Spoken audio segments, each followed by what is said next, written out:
Hello guys, this is Arm Productions, aka Nano4673, and I am back in April Was a Fool, Part 2. I have already lost count, that is impressive. No face cam today, I'm sorry. Kinda don't want to think about how I look, having kind of a slow day, we can call it that. So yeah, please bear with me. Let's continue. I still haven't really figured out the voices. I'm sorry if I blah around in it, but that happens. We continue across the open plains until we reach an inn along the road. Everyone agrees that we need to rest here for the night. Oh, we do. Apparently, it's been their tradition to get to rest at this inn before all their adventures, whether it's in the direction they need to go or not. That seems like a strange tradition to me, but I won't step on their routine. The inn has a very cozy feeling to it. Wooden walls, wooden tables, wooden dishes. A large man, more wooden feeling to it. A large man with a strong mustache is sitting at the counter and he smiles warmly at us. I do my best to smile back at the same, but it's hard when he likely thinks I'm someone I'm not. I'm drinking tea. Tea is good. Tea is always good. My good keep. 5 rooms, the penthouse, 2 for myself as usual. The innkeeper gives us the keys to our rooms. Gabby and Blake share 1 room between the 2 of them. Wouldn't it make more sense to give them the penthouse suite, whatever? Still, I had said I wouldn't step on their routine. Erwin doesn't seem likely to give it up anyway. Okay, the deal is we meet downstairs at the crack of dawn. No wasted time, understood? Yes, ma'am. Gonna have to forgive me if I catch a little extra beauty sleep. I have to keep this face looking bright and charming as always. Seriously? Nah, crack of dawn sounds fine. Erwin and Blake nods as well. Good, then let's all get some rest and get ready for the real journey. We all bid each other good night and head off to our respective rooms. My first adventure. I'm getting excited. The room I've been assigned in is just as cozy as the main entrance. There's a tiny fireplace at one end. It's lit, and the cracking noises and smell of burning wood is relaxing. The bed is warm, and there's a small table with some fresh bread and cured meat on top that add a delicious scent to mingle with the fire. There's a set of pajamas spread out on the bed that looks soft and inviting, and I wrestle myself into them. They're a bit too small, but they'll do since I wasn't given any time to get any of my real clothes. I set the barmaid dress on a chair and leave it near the fireplace so it'll be warm when I put it on the next morning. It would have been nice to have time to buy something other than my uniform, but oh well. As I nestle myself under the covers and get ready to drift off, there's a knock on my door. Not thinking, I asked them to come in. Hello, Erwin. Good evening, my lady. What is he doing here? I'm having trouble sleeping. He had the penthouse suite also himself, but he thinks he can sleep better in this tiny room. It's frustrating how much you look like her. I sit up, he crosses the room and sits down on the edge of my bed. I gather a blanket close to me, suddenly self-conscious that I'm only in these ill-fitting pajamas. He reaches a hand forward and pushes a part of my bangs away from my face, tucking it neatly behind my ear. Yes, she'd wear her hair just like that. Always tuck it this one side back and hold it in place with 2 little clips. You really do look just like her. The same round ear, puffy little cheeks, and soft lips. As I speak, his hand moves across my face, resting once it reaches my mouth. It's a bit uncomfortable, and I know my skin is turning hot, the hair under my arms and neck prickling upwards. He's under my arms, on my arms. He's leaning forward towards me. I need to do something. I need to save, even though oh, we were on Erwin's story. Interesting. It's okay. No, that went back. Then we don't do that. What do you slap his hand? He liked that. Oh dear, I've really messed up, haven't I? I'll leave you be. He stands up, avoiding my eyes the best he can, and starts to leave. I grab his arm, holding him in place. I can tell he needs someone to talk to. He sits down slowly. Going to make me stay and face my own mistakes, are you? You're a cold woman, my lady. An apology would have been nice, but I doubt he's the sort to hand out those easily. Didn't I warn you to be more careful, my lady, or he might steal your heart for real? Not on purpose. These things just happen. I'm good at taking what I don't need. I'm fantastic at taking things I actually want. You see, you happen to look exactly like something I want. His arms moves quickly, sliding out of my wrist, and instead he knits his hand together with mine. I try to jerk away, but he's holding me tightly, pressing the tips of his fingers against mine. His hand had a few more He releases my hand once more, crossing his own together in his lap. It's like she's so close, but further away than ever. Damn it. He pulls his bangs back, leaving a troubled look on his face easy to see. His foot is tapping against the floor as he pronounces his lips, fingers weaving between strands of his hair. Damn it! At once, he stands. He's collecting himself again, only that sad expression left lingering just behind his eyes. I'm sorry to have troubled you. I'll be returning to my room now. My face hits the pillow, and I press it so tightly my nose starts to hurt. I hear the door close shut behind him. There are no other words for that entire situation just now than awkward. I raise my hand, looking at it with slight disdain. Though I lived on a farm, my parents never had me do much manual labor. The skin on my hands is soft and spongy. Squinting, I try to imagine them worn out and rough from holding a sword until I can't keep my eyes open any longer. My face falls forward, landing on my palm, and soon sleeps take over. Oh, wow. Don't fall for him, main character. It sucks to fall for someone when you look like this guy, the girl he's in love with. That's a whole nother level of nope. The walk from the inn to Perk City is a short one, even though Castle City is the capital of the known world. Perk easily beats in both size and majesty.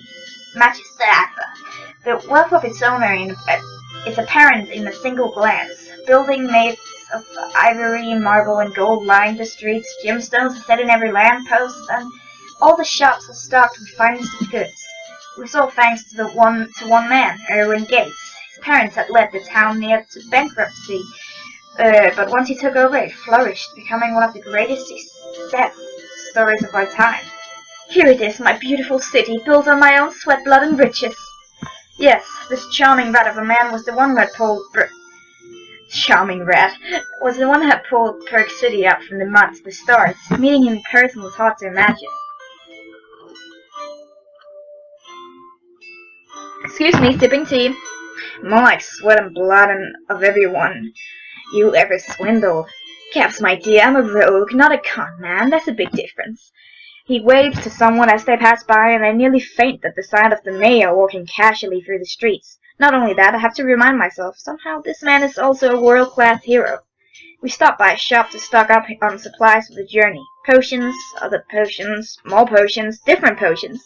It seems everything a hero consumes looks like a potion.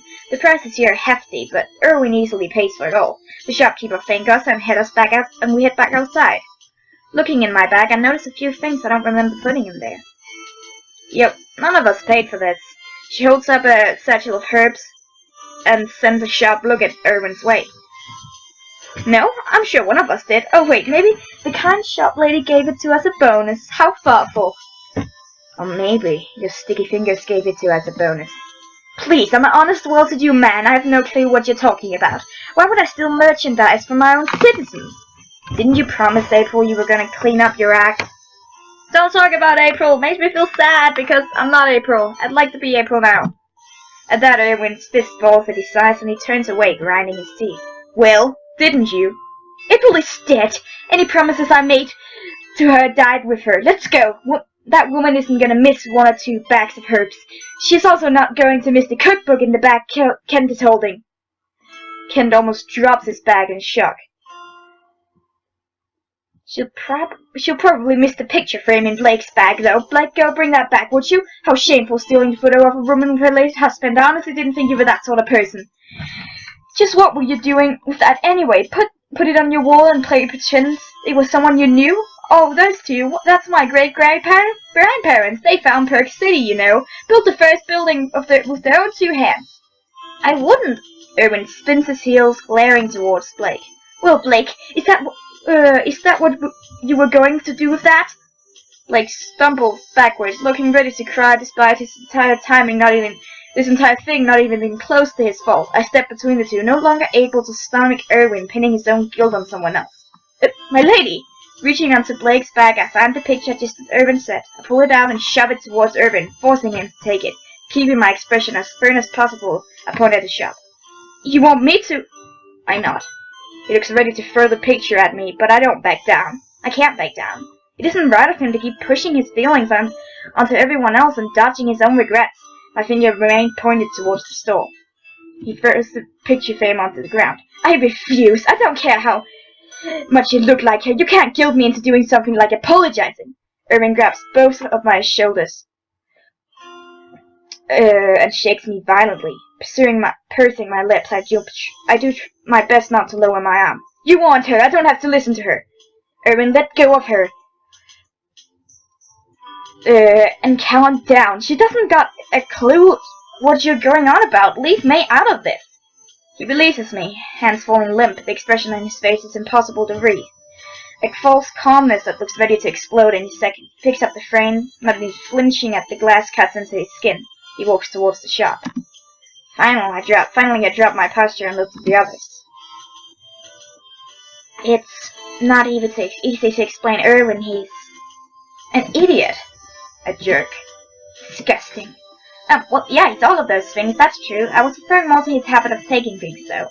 Well, that's an easy one. He thinks he's entitled to the whole world. Well, when he was trying to explain it to me once, that's really what I... Don't fall for his fips, Ken. You're too young and trusting. That's exactly what he wants, right? I look back towards the shop. He's laughing with the clerk, obviously making a story of how the picture must have accidentally fallen into his bag. He stops pointing at the frame and then hands the woman a few bills. She's taken by his charm, and when she sees the cuts from the broken glass, she grabs some bandages and insists on patching him up. Erwin, with excess with bandages on each hand, and a sucker hanging out of his mouth. Did she give you the sucker, or did you just take it? She gave it to me. Shut up! I could have healed your hands. You mad at me, and you would have let me bleed for a few hours. Yeah, I would have done it eventually. I hope you're all satisfied now. She has a picture back. I took all the time to make myself look bad, making up some balloony story about falling up backs and then falling onto the ground. When we got outside, I even paid her for a new frame. You could have tried telling her the truth. I don't want to peg you a criminal, Blake.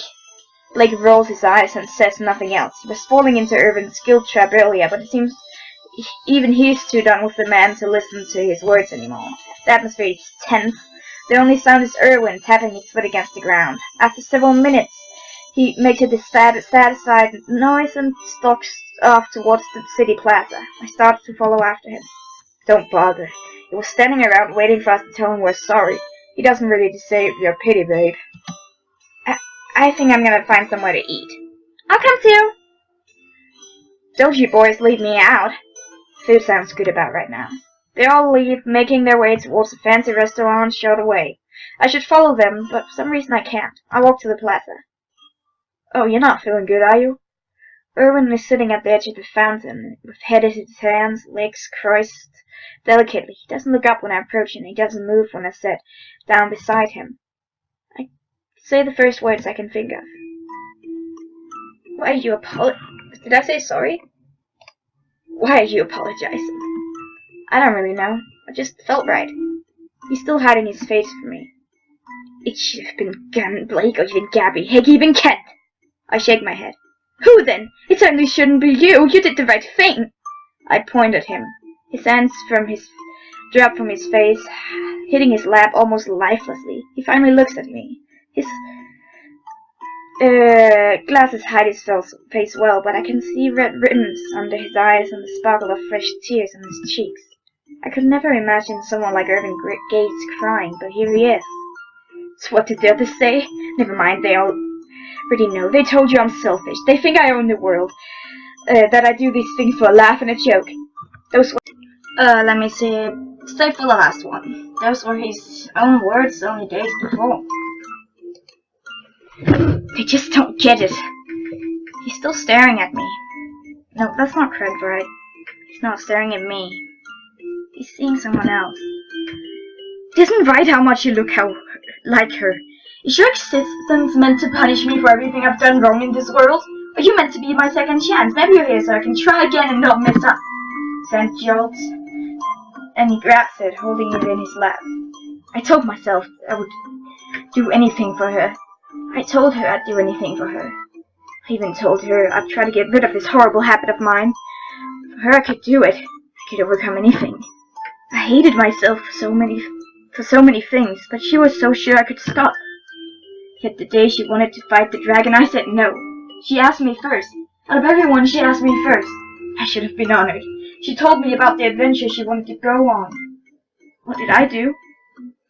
I asked her what profit was in it. She said... He takes his glasses off, rubbing his eyes.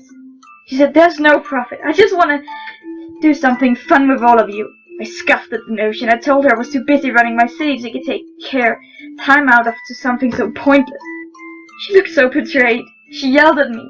I'd promised to do anything for her. He punches the side of the fountain, knuckles turning red from the impact. Watching him struggle to say these things hurt, but he needed to say them. Right now, he needed me to hear these words.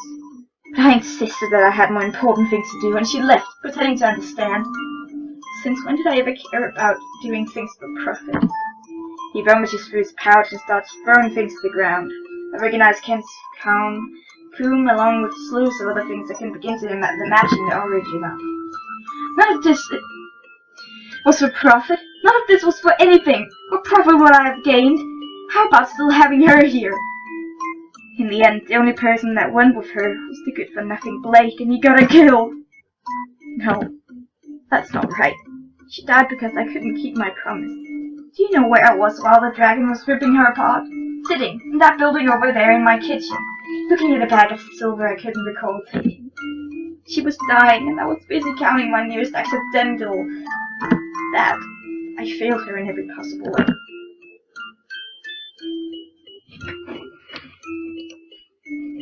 Man. Did you love her? Alright, he liked that one. He looked up to her. He didn't like that one, and then she understood you. That one, okay, so it is, did you love her? Did you love her? Yes. He runs his hands frantically through his hair and starts tapping his foot again. He bites his lip, pressing down so hard he draws blood. When you hear the name Erwin Gates, you picture a strong, cunning man, not this. I loved her more than anything in this entire world. She was everything. I wasn't. April was kind, understanding, forgiving, accepting, encouraging. She believed in people when it should have been impossible. Somehow, she even managed to believe in someone like me. I reached out to pat his shoulder, but he recoils. Please, don't touch me. You look so much like her. It's taking everything to hold myself back. There's so much pain in his eyes that it's taking everything in me to hold back, trying to comfort him. Remember what happened at the inn? I listen and keep my distance. She would have done the same thing. She would have made me march right into the store and apologize and return what I've taken. He laughs lightly, but there's no joy behind it, just sorrow. She dragged me in by my ear and not give me any choice but to be honest. That girl heard me say, I'm sorry more than anyone else had heard.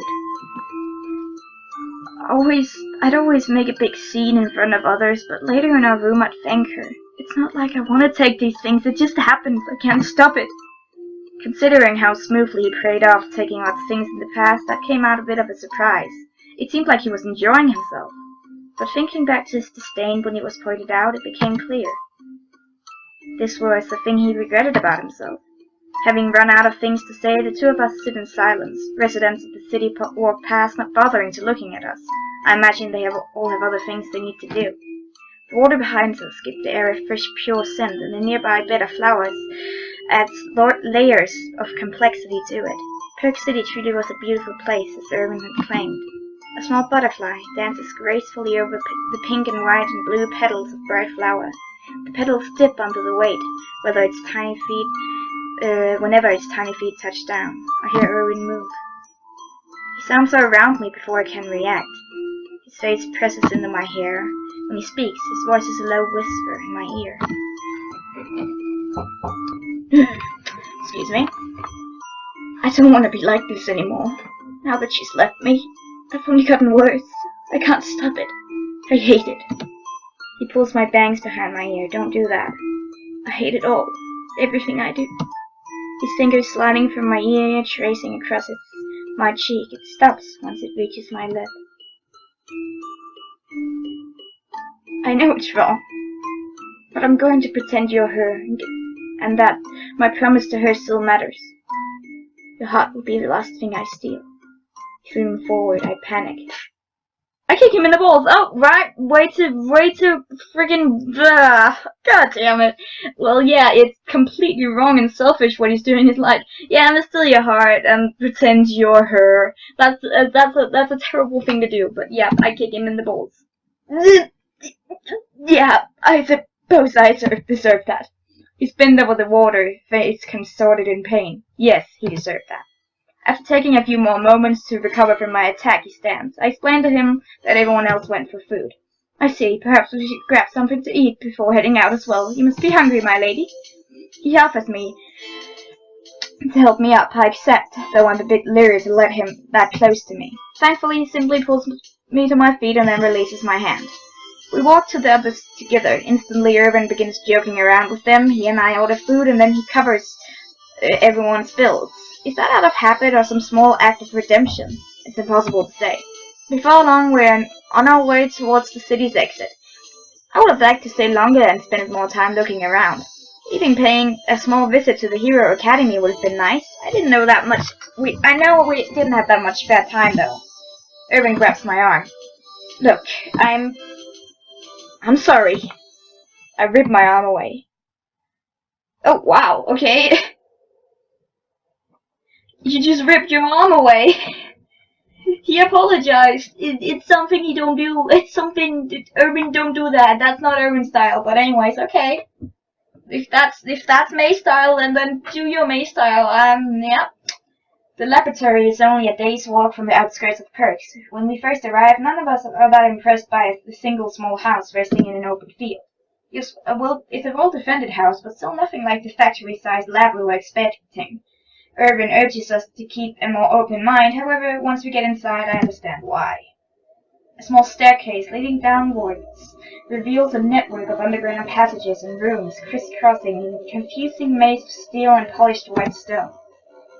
It's impeccably clean, unlike the dens of it. Okay, it's clean. There's a light.